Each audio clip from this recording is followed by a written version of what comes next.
सास के ताने एक ऐसी कहानी है जो एक बहू की संघर्षों और सास की नफरत भरी बातों के बीच की स्थिति को दर्शाती है।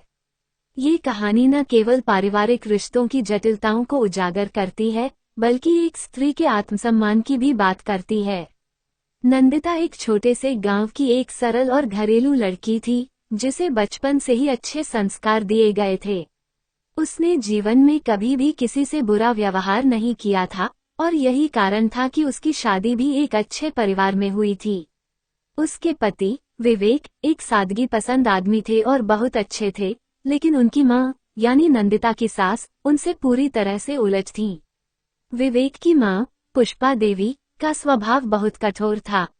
वे हमेशा नंदिता को ताने मारती रहती, कभी उसकी साड़ी की सिलाई को लेकर, कभी घर के कामकाजी तरीके को लेकर और कभी उसके व्यवहार को लेकर। नंदिता के लिए ये स्थिति बहुत कठिन होती जा रही थी। एक दिन नंदिता अपनी सास के साथ रसोई में काम कर रही थी। सास ने फिर से ताना मारा, तुम्हारी सास तो बड़ी ही समझदार थी।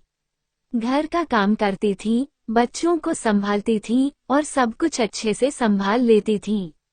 तुम तो सिर्फ अपने ही कामों में खोई रहती हो। नंदिता ने चुपचाप सिर झुका लिया, लेकिन उसका दिल बहुत दुखी हुआ। उसने महसूस किया कि सास कभी भी उसकी तारीफ नहीं करती और हमेशा उसे दूसरों से तुलना करती। धीरे धीरे ये ताने नंदिता की आत्मविश्वास को कमजोर करने लगे थे। लेकिन नंदिता को अपनी स्थिति से उबरने के लिए कुछ करना ही था। उसने सोचा कि अगर वह अपने आप को साबित करना चाहती है, तो उसे खुद को कमजोर नहीं पड़ने देना चाहिए। उसने पहले तो अपने काम में और ध्यान देना शुरू किया।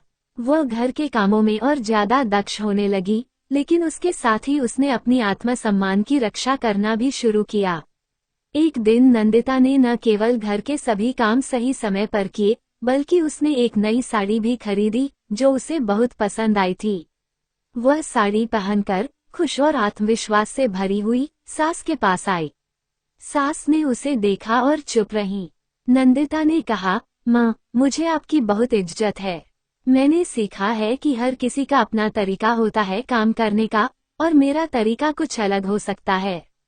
लेकिन मेरा दिल साफ है और मैं इस घर में खुश रहना चाहती हूँ। पुष्पा देवी चुप रहीं, लेकिन उनके दिल में कहीं न कहीं नंदिता की बातों का असर हुआ। धीरे धीरे सास के ताने कम होने लगे। नंदिता की मेहनत और आत्मविश्वास ने उसे अपने रिश्ते को सुधारने का रास्ता दिखाया। समय के साथ नंदिता और उसकी सास के रिश्ते में सुधार हुआ।